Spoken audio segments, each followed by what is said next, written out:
أعوذ بالله من الشيطان الرجيم. بسم الله الرحمن الرحيم ورحمة الله.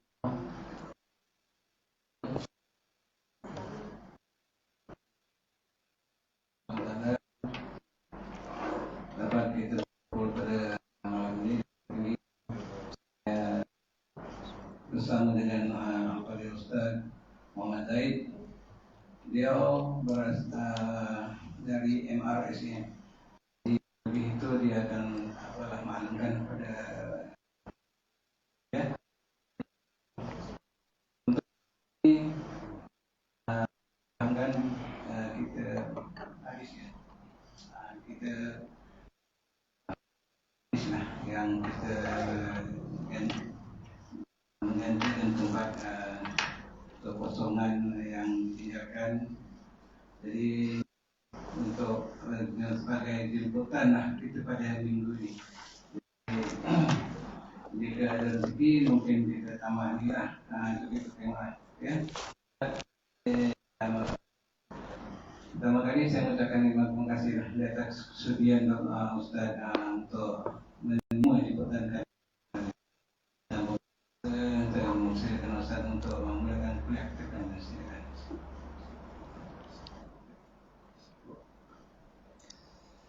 أعوذ بالله من الشيطان الرجيم بسم الله الرحمن الرحيم الحمد لله نحمده ونستعينه ونستهديه ونستغفره ونعوذ بالله من شرور أنفسنا ومن سيئات أعمالنا من يهده الله فلا مضل له ومن يضلله فلا هادي له أشهد أن لا إله إلا الله وأن محمدا عبده ورسوله فقال رب اشرح لي صدري ويسر لي أمري واحلل عقدة من لساني يفقه قولي ثم أما بعد. Terima kasih yang berusaha dikasih Tuan Haji Hablah selaku Tuan Pengurusi, tadi dah tanya lupa, selaku pengurusi surau barisan AJK dan pegawai surau, tok-tok adat, tuan-tuan, puan-puan, ibu-ibu, ayah yang dirahmati oleh Allah Subhanahu wa taala sekalian. Pertamanya marilah kita memanjatkan kesyukuran yang tidak terhingga kepada Allah Subhanahu wa taala. Kerana dengan izin Allah, dengan limpah perkenan Allah, dengan sifat kasih dan sayang Allah, maka Allah Subhanahu wa taala memilih dan menggerakkan kita untuk bersama-sama berada di surau yang indah ini. Saya rasa saya pernah juga singgah solat kat sini lah, sekali ke dua kali lah. Tentu ada program di MRSM saya singgah solat. Tak sangka lah satu hari nanti share ilmu lah dengan tuan-tuan dan puan-puan di sini insya-Allah pada malam ni. Jadi kita bersyukur kepada Allah Subhanahu wa taala. Sebab Allah Subhanahu wa taala tadi pilih kita untuk sama-sama. Ramai daripada kalangan mungkin ahli qaryah kita, Allah Subhanahu wa taala masih tak pilih lagi untuk hadir ke surau dan masjid. Tapi alhamdulillah Allah pilih kita untuk sama-sama berada di dalam surau ini, untuk kita beribadah kepada Allah, dan dalam masa yang sama kita menambah sedikit ilmu yang akan disampaikan oleh saya. Saya tengok jadual yang diberi oleh Encik Maulud, hebat-hebat dah asatizah rakan-rakan yang sampaikan kuliah kat sini. Saya orang kecil saja, kita mungkin share-share ilmu sikit. Sekiranya ilmu yang saya sampaikan ni ada sedikit kebaikan, tuan-tuan ambil lah. Tapi sekiranya ada salahnya, tegurlah saya, kita bincang insya-Allah. Dan yang kedua, kita bersyukur kepada Allah Subhanahu wa taala kerana Allah Subhanahu wa taala masih lagi menetapkan kita dengan hidayah Islam. Sebab apa tuan-tuan? Sebab hidayah Islam satu benda yang sangat mahal. Yang mana kalau kita melihat menyusuri sirah Nabi sallallahu alaihi wasallam, Nabi mempertahankan hidayah Islam dengan darah. Kalau kita lihat bagaimana sahabat-sahabat yang dididik oleh Nabi sallallahu alaihi wasallam, mereka mempertahankan hidayah Islam dengan darah. Mereka berjuang bermati-matian untuk mempertahankan title sebagai seorang Muslim dan mukmin.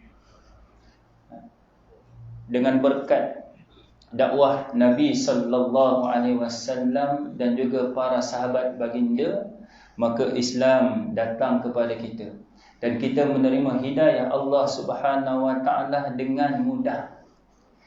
Kita dapat melaksanakan ibadah dengan mudah. Tak ada orang tunggu dekat depan tu kan dengan senapang dan parang, tak ada. Kita mudah melakukan ibadah. Siapa-siapa boleh datang surau dan masjid untuk melakukan ibadah. Kalau kita lihat sahabat-sahabat Nabi, contoh seperti mana sirah yang biasa tuan-tuan dengar, macam mana hidayah itu adalah milik Allah, sangat mahal. Nabi pun tak mampu nak bagi dekat bapa saudaranya Abu Talib. Bapa saudara yang disayangi oleh Nabi, yang memperjuangkan Nabi, yang memperjuangkan dakwah Nabi, itu pun Nabi sallallahu alaihi wasallam tidak mampu memberikan hidayah kepada Abu Talib. Sebab itu Allah Subhanahu wa taala Allah Subhanahu wa taala berfirman, innaka la tahdi man ahbabta walakinnallaha yahdi man yasha. Allah sebut kepada wahai Muhammad, kamu tidak akan mampu memberikan hidayah kepada siapa yang kamu cintai. Akan tetapi Allah Subhanahu wa taala yang memilih siapa yang nak diberikan hidayah. Kita bersyukur kepada Allah kerana Allah pilih kita untuk bersama-sama dalam hidayah Islam. Mudah-mudahan dengan hidayah yang Allah Subhanahu wa taala beri ini, kita dapat menjadikan dunia ini ataupun negara kita berada dalam keadaan aman dan makmur. Sebab Allah janji negara ataupun negeri yang berada, yang memegang panji-panji Islam, maka negara atau negeri itu atau kawasan itu akan berada dalam keadaan yang aman dan makmur sehinggalah dipanggil. Jadi insya-Allah saya dapat jemputan dari Maulud, katanya cerita tentang hadis. Jadi saya pemulai. Jadi mungkin tuan-tuan pernah dengar hadis, saya ambil daripada penulisan Syekh Fahmi Zamzam lah. Tapi yang ni versi yang dilengkapkan dalam tiga versi, ada 3 kitab yang dimasukkan dalam satu kitab. Dan kita nak pilih hanyalah kitab hadis 40 hadis peristiwa akhir zaman. Yang syarahkan tentang hadis ni, kotlah ada kan. Rasa saya kalau kawasan Kuala Pilah yang mensyarahkan hadis ni ataupun Fairuz, dia syarahkan hadis ni lah. Dia bawa hadis ni di masjid-masjid. Saya bawa hadis ni dekat surau kawasan saya lah, dekat Kampung Terusan. Jadi saya rasa yang ditulis oleh Abu Ali Al-Banjari An-Nadwi, kitab ni senang untuk dapat lah, dan diterjemah oleh Syekh Ahmad Fahmi Zamzam. Hadis-hadis akhir zaman ini, hadis-hadis yang menceritakan yang berlaku pada zaman kita ni. Dan kalau kita kepada hadis-hadis ini, Nabi 1400 tahun yang dulu, dan kebanyakan perkara yang Nabi sebut adalah tak berlaku lagi pada zaman Rasulullah. Tetapi zaman satu persatu kita, ini dah berlaku, ini dah berlaku, ini dah berlaku. Dan hadis-hadis begini salah satu daripada penyebab untuk kita bertambah lagi keimanan. Dulu Rasulullah sebut benda yang tak berlaku. Rasulullah kata satu hari nanti macam ni, satu hari nanti macam ni. Dan pada zaman kita, zaman ini, dan satu persatu yang Nabi sebut 1400 tahun yang dulu, kita dapat. Jadi insya-Allah mudah-mudahan kita baca hadis ni, kita bertambah keimanan kita kepada Allah Subhanahu wa taala, dan kita bertambah yakin dah dengan keyakinan. Kita nak menambah lagi cinta kepada hadis Nabi sallallahu alaihi wasallam. Jadi saya ambil satu daripada 40 hadis ini, iaitu hadis yang menceritakan tentang bahaya kemewahan. InsyaAllah kita akan selit-selit sikit dengan benda-benda yang lain sekiranya oleh Allah.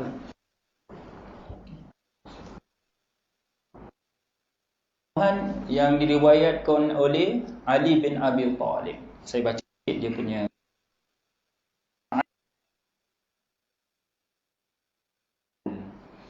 Inna lajalusun ma'a Rasulullah sallallahu alaihi wasallam fil masjid iz tala'a Mus'ab bin Umair ma alaihi illa burdatun lahu marqu'atun bifarwin. Sayyidina Ali karramallahu wajhah Rasulullah sallallahu alaihi wasallam, bahwasanya kami sedang duduk bersama dengan Rasulullah sallallahu alaihi wasallam dengan Nabi. Sahabat ni pantang jumpa Nabi, maka dia orang akan duduk untuk minta nasihat. Kalau kat mana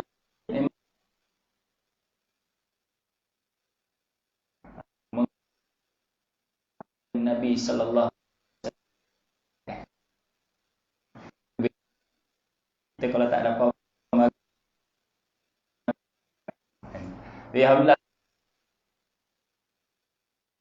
alhamdulillah. Dan ini adalah sunnah sahabat kalau Nabi akan mendengar apa yang Nabi sallallahu alaihi wasallam akan sampaikan. Jadi dalam Nabi sallallahu alaihi wasallam bersama dengan sahabat duduk. Mus'ab bin Umair, maka datanglah tiba-tiba datang Mus'ab bin Umair radhiyallahu anhu. Ma alaihi illa burdatun lahu marqu'atun bi farwin. Sayyidina Mus'ab ni tadi tidak ada di atas badannya kecuali selembar selendang yang bertampal dengan kulit. Datang seorang yang bernama Mus'ab bin Umair ke masjid. Ketika itu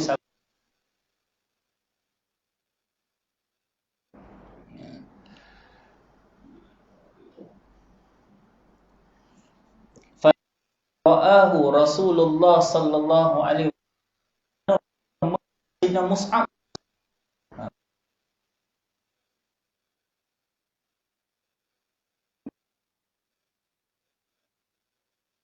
bila mana melihat Rasulullah menangis. Kerana apa? Kerana Rasulullah sallallahu alaihi wasallam mengenangkan akan kemewahan Mus'ab ketika berada di Mekah dahulu.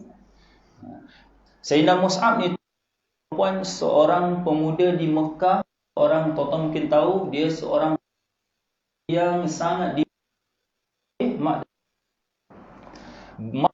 ayah Mekah. Mak dia bernama Khunnas bin Malik, seorang jutawan Mekah, seorang yang sangat kaya. Dan Mus'ab bin Umair ini semua lelaki nak ada kat dia. Dia seorang yang tampan, handsome, tubuh tak berapa tinggi, tak berapa mana, dan semua kekayaan akan menjadi milik dia sekiranya. Maksudnya mak dia. Sehingga kan kata Nabi sallallahu alaihi wasallam, kalaulah Mus'ab berada di satu pergi, maka orang tahu ini. Nak cerita bahawa minyak wangi yang dipakai oleh Mus'ab tak ada dekat Mekah. Orang kaya ekonsif dan sebagainya. Tapi minyak wangi yang import daripada Syam. Itu kalau zaman Nabi, kalau barang-barang hebat semua daripada Syria, daripada Syam. Mereka akan beli dekat sana bawa balik ke Mekah. Pakaian dia adalah pakaian yang orang lain tak pakai, dia je pakai. Kenderaan dia, itulah satu-satu kenderaan yang ada di Mekah dia pakai. Orang lain tak, sebab dia sangat kaya.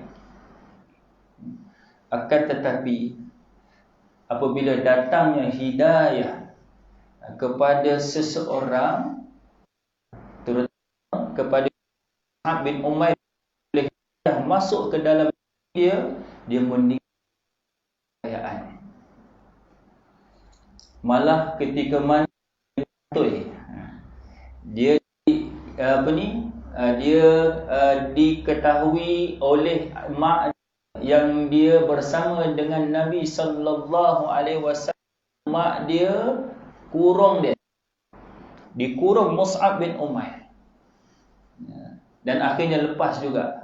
Sebab itu bila tanya keluar daripada agama Muhammad, Mus'ab tidak sama akan bersama dengan agama Muhammad alaihi wasallam. Dan akhirnya dia dilepaskan. Dan dalam satu peristiwa yang biasa tuan-tuan pernah dengar juga, mak dia boikot, nak biarkan dia ni keluar daripada agama Islam ni. Mak dia boikot, tak mau makan. Tak mau makan. Dia cakap kepada Mus'ab, mak tak akan makan kalau tak keluar agama Muhammad. Dan Mus'ab berkata, ada yang sangat dia kata, sekiranya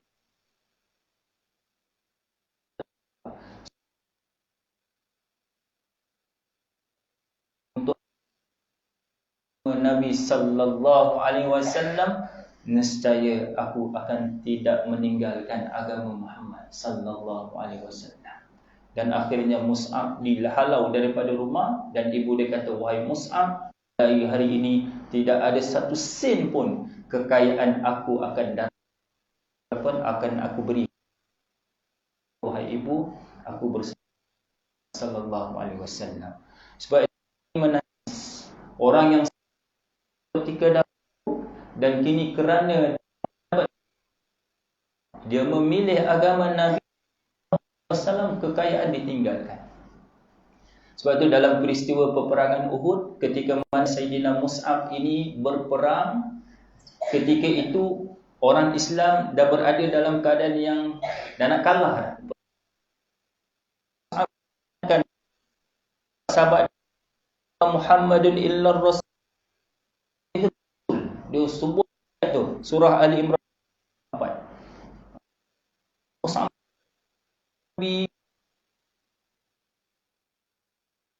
Nabi-nabi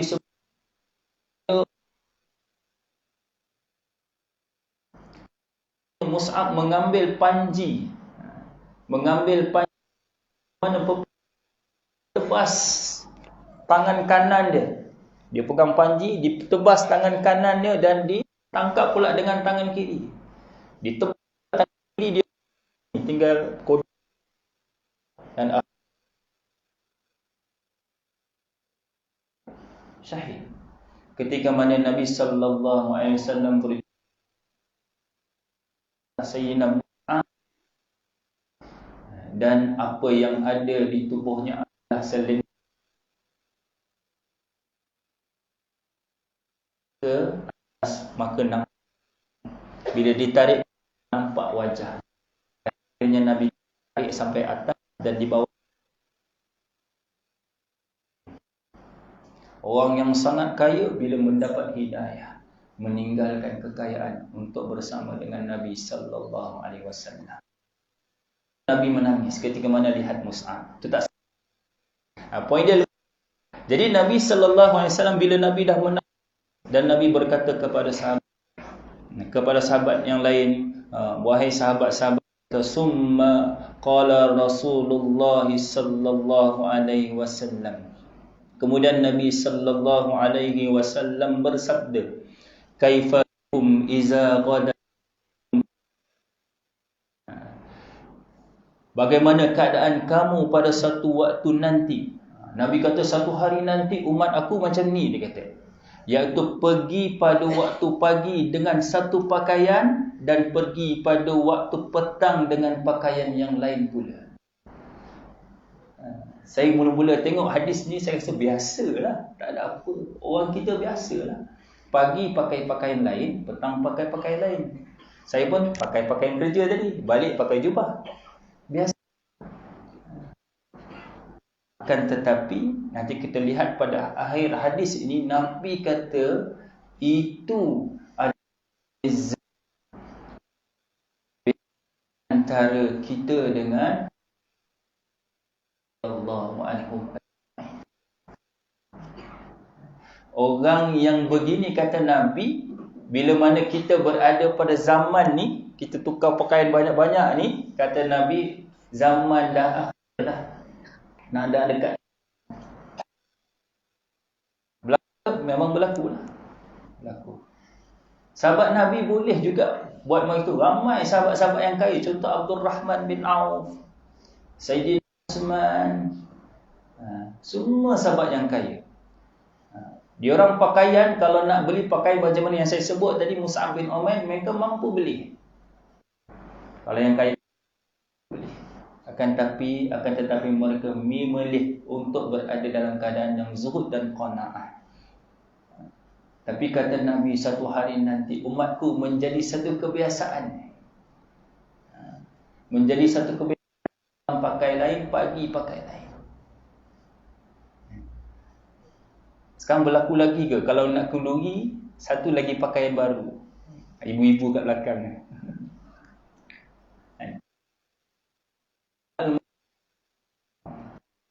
Baik sini. Akan pakai balik pada 5 1 2. Contohlah, kalau banyak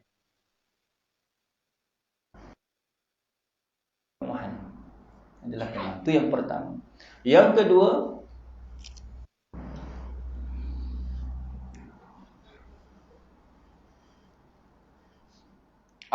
diangkatkan satu hidangan, maka diletakkan pula satu hidangan yang lain.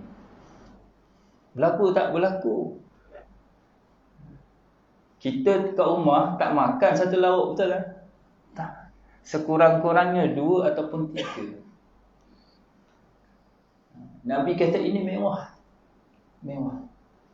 Orang akhir zaman kata Nabi ini perkara yang biasa. Kita memang biasa. Kalau satu makanan je orang kata, malas masak kan? Malas masak. Ayah balik tengok mak-mak masak satu lauk je. Hati, malas masak. Tapi zaman yang dididik oleh Nabi, sahabat-sahabat yang dididik oleh Nabi, mereka makan satu lauk. Mereka makan satu lauk. Zuhudnya mereka. Tapi bila akhir zaman, kata Nabi, benda tu jadi biasa. Saya bulan puasa yang lepas, bulan yang saya lepas, selalu tak hari bulan puasa ni tak ada kursus. Ini hari bulan puasa kena pergi kursus. Kursus dekat KL lah, kursus kat KL. Bulan puasa kursus kat KL. Tapi dia pilih hotel yang ada tarawih. Hotel tarawih, hotel di Palma dekat Ampang tu. Memang ada tarawih lah, sebab Jais tu hotel katanya anak syarikat Jais. Jadi dia memang ada imam tarawih. Bagus-bagus lah imam tarawihnya, baca sedap-sedap semua. Jadi saya nak cerita bahawa buffet Ramadan dia RM98. RM98. Tapi sebab dibayarkan oleh Mara, saya pergi je lah. Saya tengok, Masya Allah, makanan memang banyak. Tuan-tuan ada memang banyak. Pukul lepas kami sebab jamak, lepas solat maghrib isyak tu turunlah sekejap sebelum tunggu tarawih. Saya tengok makanan banyak. Saya tak tahu dia buat kan. Memang buang lah kan. Buang, takkan nak simpan untuk esok. Buang. Jadi kita makanan sangat banyak. Dan malam tu saya jumpa bekas pelajar, jumpa dengan bekas pelajar sembang-sembang, kata ustaz makan yang RM98 punya buffet. Lepas tu kata, dia orang kata rasa mahal lah. Ustaz rasa mahal lah. Tapi anak murid kata, Ustaz, sana belah-belah KICC buffet 150, 170. Oh, tak tahu makan apa 150, 70 buffet Ramadan. Jadi ini masyarakat akhir zaman, umat aku pada akhir zaman, kata Nabi, bukan satu hidangan, 2 hingga 3 hidangan. Apa masalahnya? Nanti kita tengok kat ujung hadis ni. Dan kamu menutupi ataupun menghias rumah kamu seperti kamu memasang Kaabah.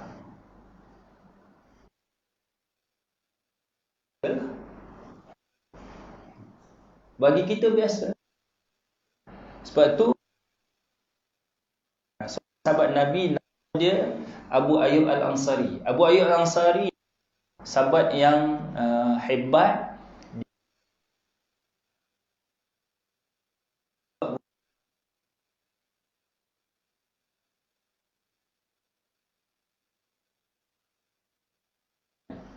Sebelum Nabi nak dibuatkan rumah di Masjid Nabawi, bila dalam peristiwa unta berjalan kan. Jadi kata Nabi, biarlah unta tu berjalan. Dekat situlah tinggal.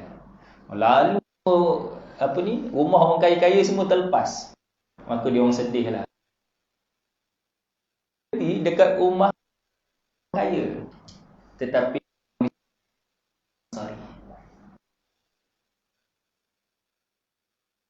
ni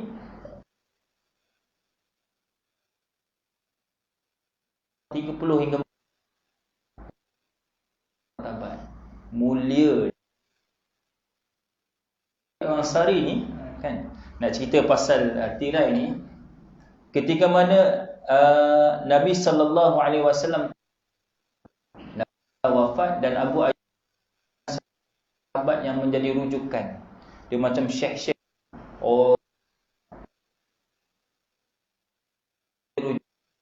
Dan ada peristiwa ketika mana dia dijemput untuk hadir satu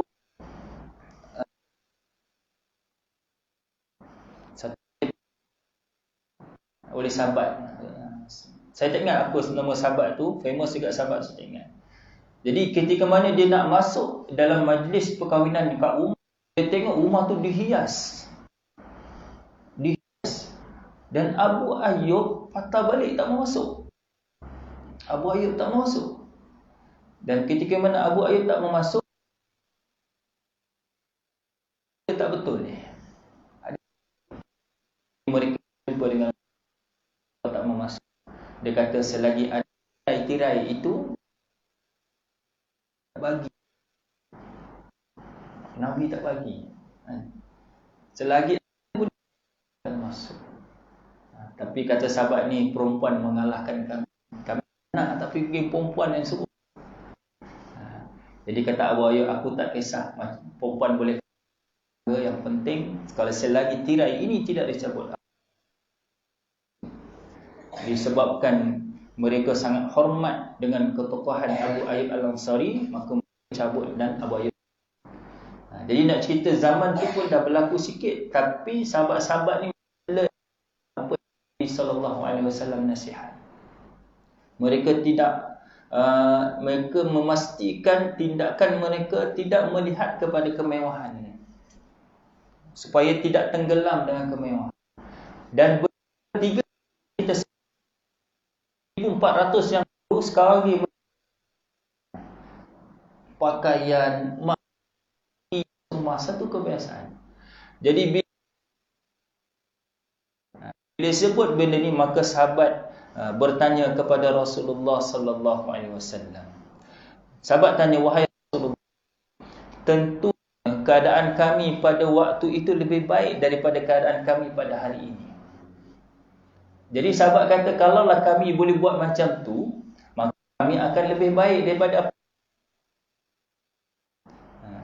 Kami akan memberikan perhatian sepenuhnya kepada masalah ibadah.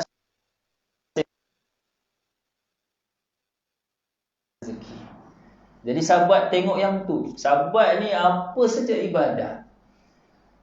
kekayaan yang dikurniakan oleh Allah kepada mereka, mereka akan channel buat orang yang sallallahu alaihi wasallam. Sebab tu saya teringat kisah seorang juga, Ka'ab bin Malik, Rabi'ah bin Ka'ab. Rabi'ah bin Ka'ab. Rabi'ah ni Nabi sallallahu alaihi wasallam. Dia bermalam dengan Nabi dan dia menyediakan Nabi waktu Nabi nak bangun, sebelum Nabi bangun ni, pada malam Nabi bangun untuk qiyamul lail, untuk tahajud. Rabi'ah Nabi, dia menyediakan Nabi dengan air wuduk, dia siapkan. Sedangkan kita tahu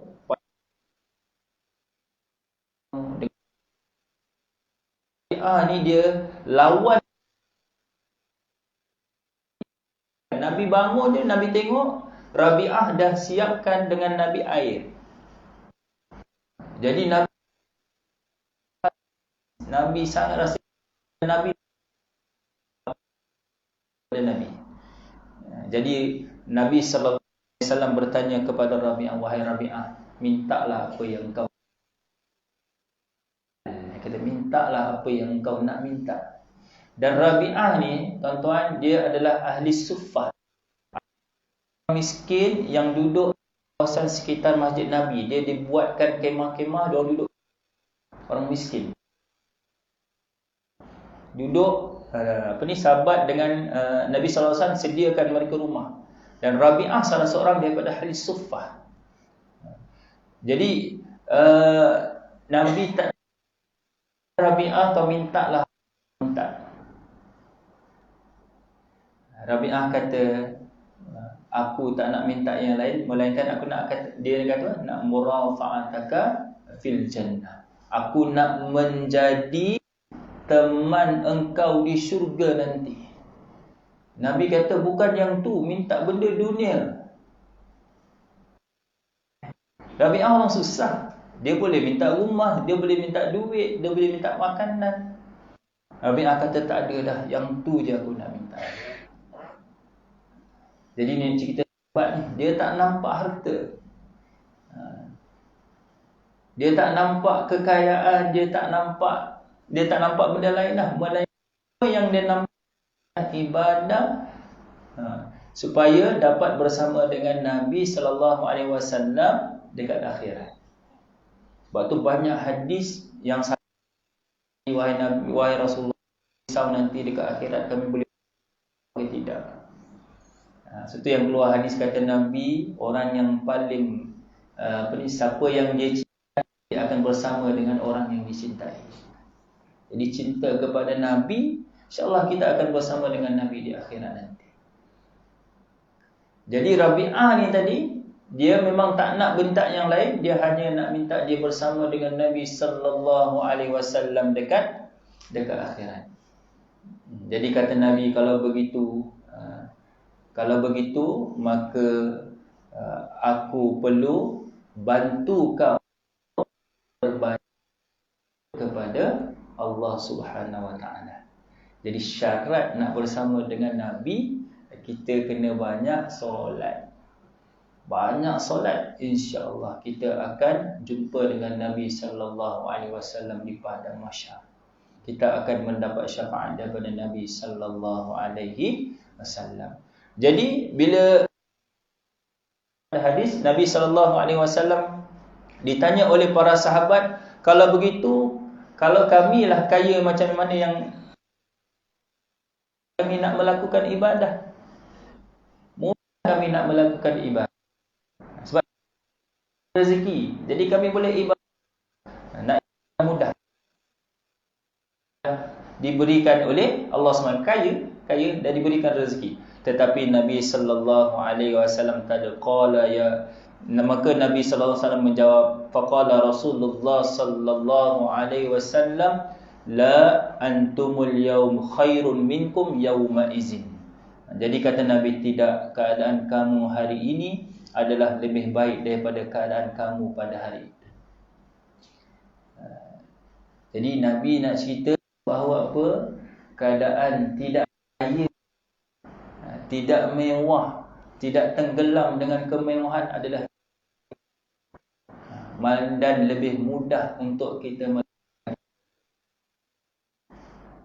Sebab tu dalam satu hadis Nabi sebut, aku lihat dalam syurga. Mana kaya?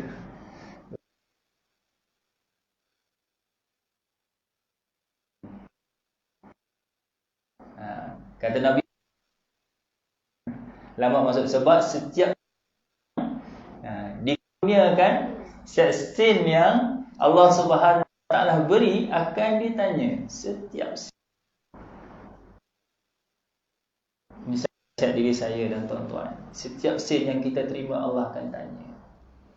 Daripada mana dapat, untuk apa kita buat, kat mana kita sedekahkan, apa kita lakukan dengan duit tu.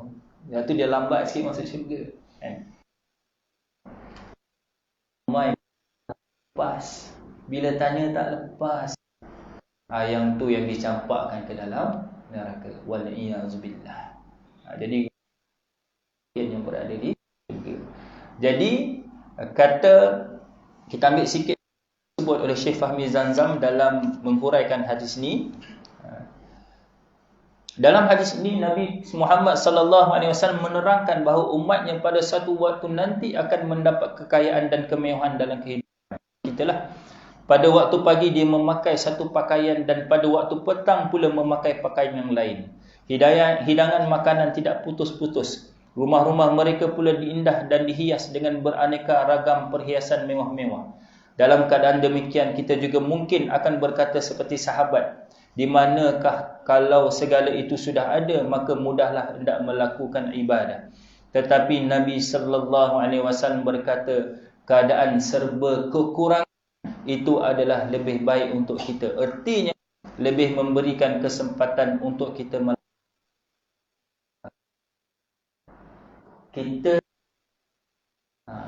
kita tak tenggelam dengan kemewahan itu, gerakkan kita. Yang tuan-tuan pernah dengar juga, seorang sahabat Nabi nama Sa'labah. Sa'labah, kehidupan dia, zakat dia tidak diterima oleh Rasulullah dan juga para sahabat. Abu Bakar kata Rasulullah wafat, meninggal zaman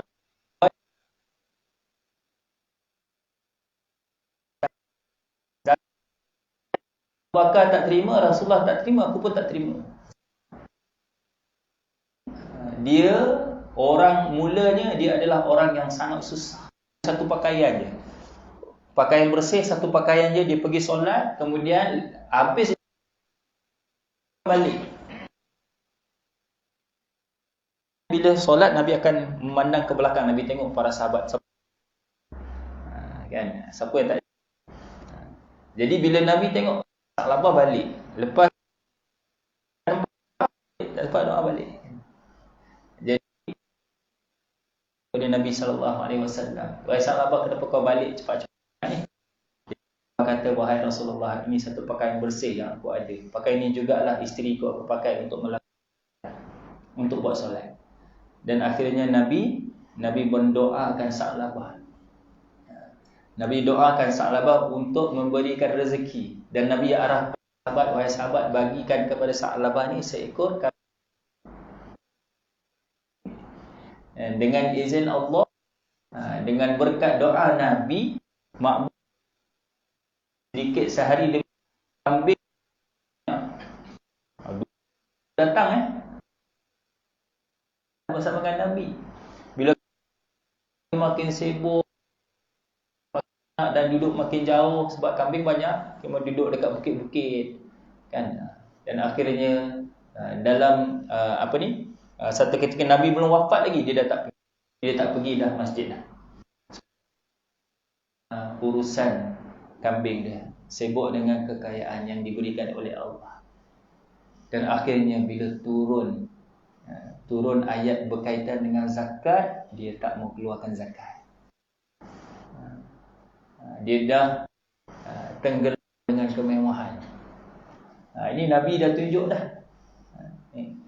Dan akhirnya zakatnya diterima.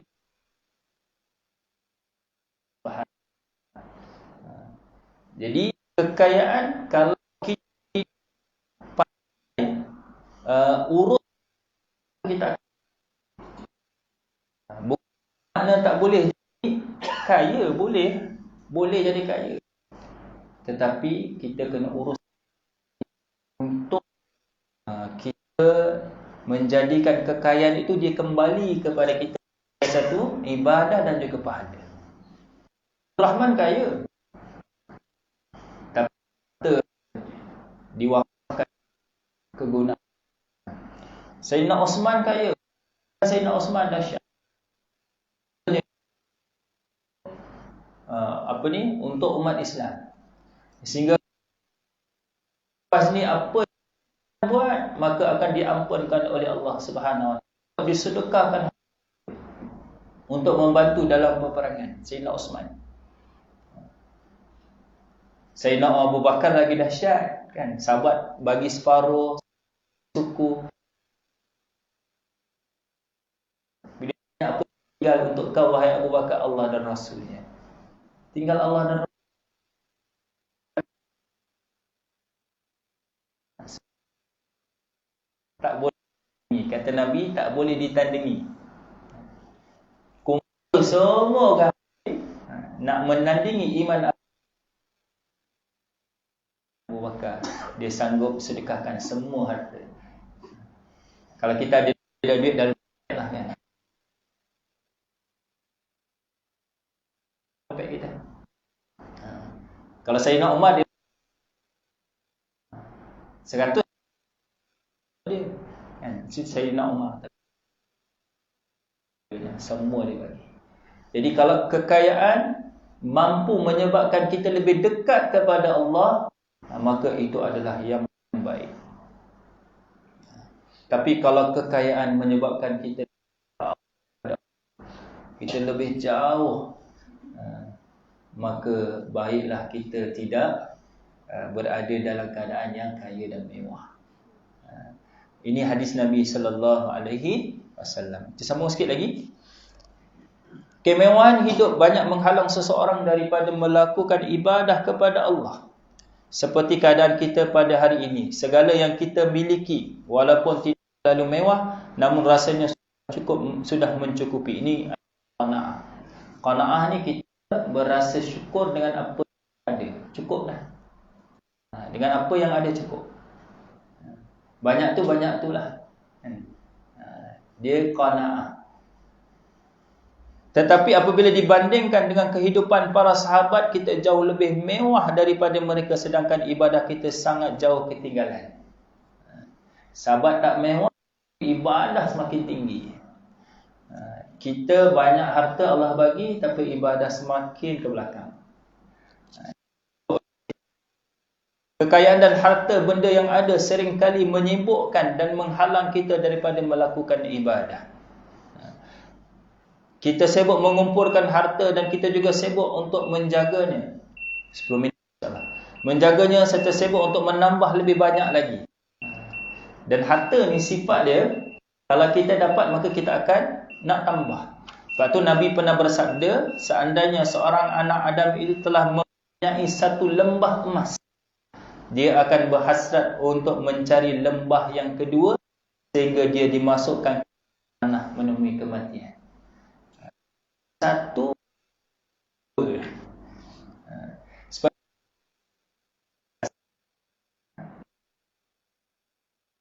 kita kena sentiasa melihat yang bawah. Contohnya macam ni.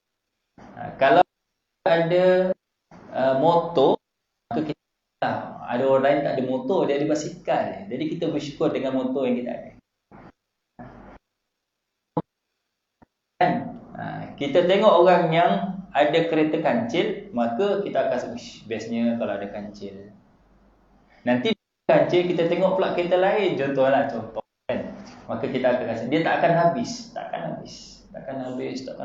tak habis. Tapi orang bawah naik basikal, untunglah ada orang tak ada basikal, jalan kaki je.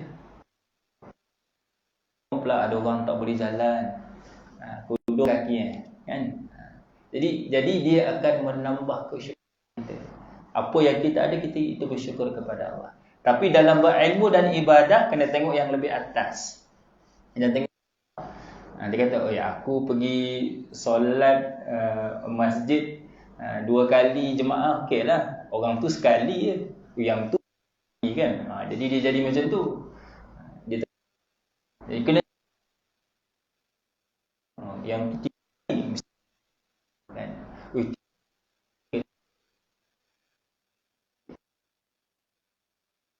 Dunia. Kekayaan harta tengok yang bawah. Supaya kita lebih baik.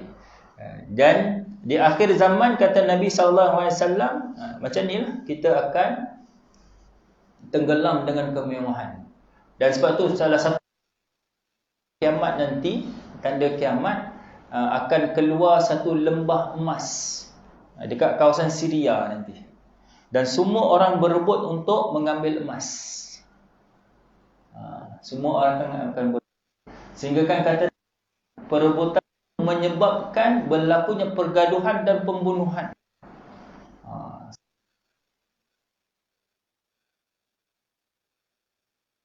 Harta diambil. Dan pada kiamat sudah semakin. Lakusan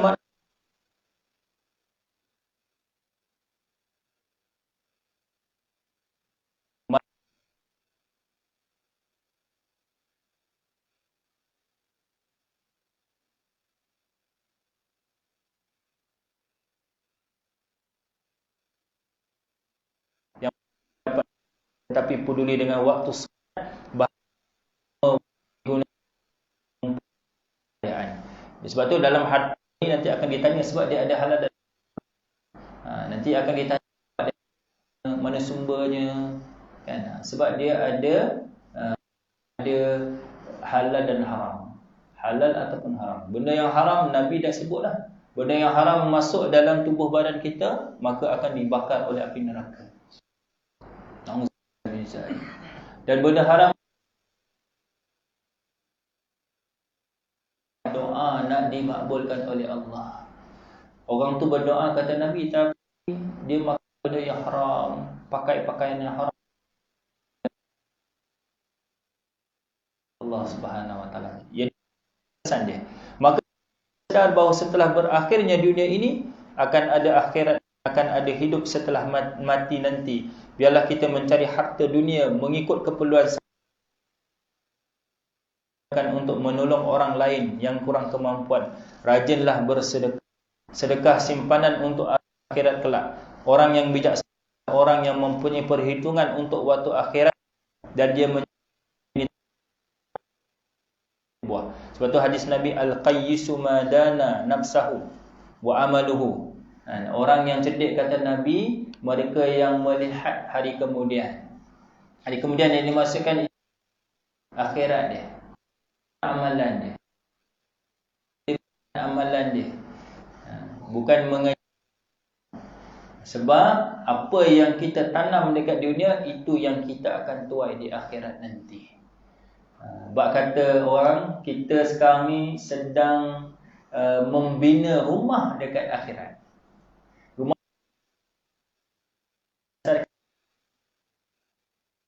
kalau banyak amalan kita, insya-Allah bina di akhirat nanti. Kalau kita biasa-biasa saja, maka Allah Subhanahu Wa Taala akan memberi biasa. Malah kalau kita orang yang ingkar kepada arahan Allah, tunggulah Allah Subhanahu Wa Taala akan mencampakkan kita ke dalam neraka, wal iyazubillah. Jadi tuan-tuan puan-puan yang dikasihi oleh Allah Subhanahu Wa Taala, apa yang kita dapat daripada hadis ini, kita mengelakkan diri kita daripada tenggelam dengan kemewahan. Tapi mungkin umur tuan-tuan ni mungkin dah tak fikir dah sangat kot tentang kemewahan. Kan, tetapi kalaulah kita berada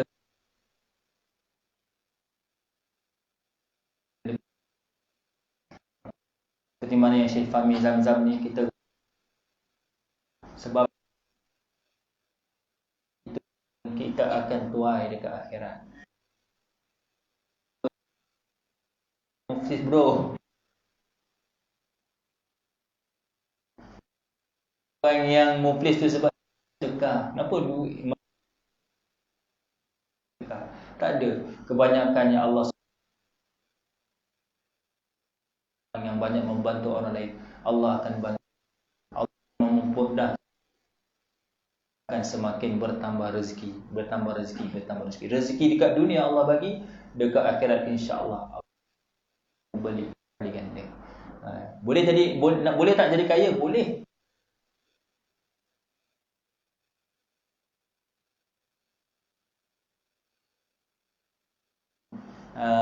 Orang semakin bertambah ibadah, itu tidak salah. Kekayaan kita orang sama, kekayaan kita sedekahlah, sumbanglah dan sebagainya. Barulah kita rasa berbaloi dengan kekayaan yang Allah Ta'ala berikan kepada kita. Dan lumrahnya kata Nabi, orang yang kaya, orang yang diberikan kemewahan yang lebih, maka lumrahnya dia akan jauh dengan Allah. Itu biasa, perkara biasa.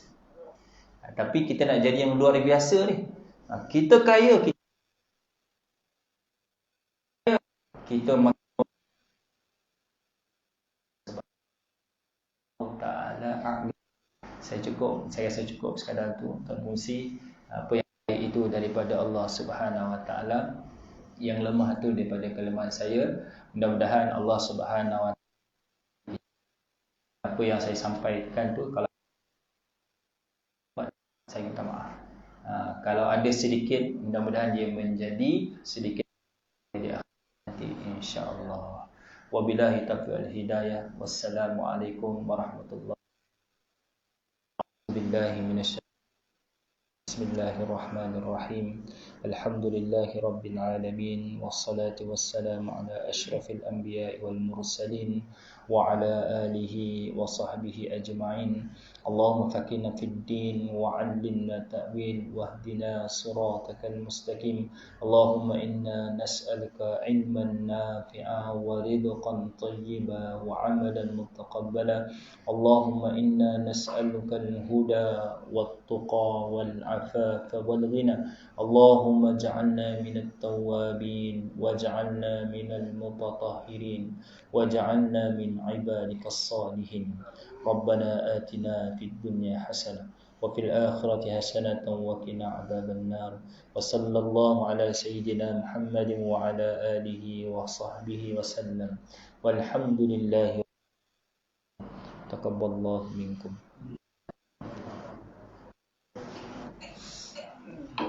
Alhamdulillah, terima kasih kepada Ustaz atas kongsian pada malam ini. Jadi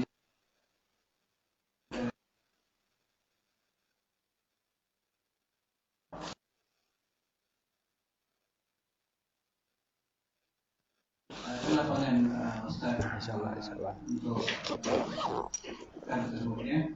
Jadi teman-teman pada malam esok kita bersama Ustaz Zahar. Kemudian pada hari Ahad satu lagi kuliah maghrib, yaitu penceramah jemputan juga bersama dengan Ustaz Sahid Al-Hafiz. Jadi itulah dari yang hadir dari malam esok dan malam lusa ke Sorong. Jadi insyaAllah pada kita solat atau solat insyaAllah ada jamuan di belakang sana. Sama-sama kita nikmati. Assalamualaikum warahmatullahi wabarakatuh.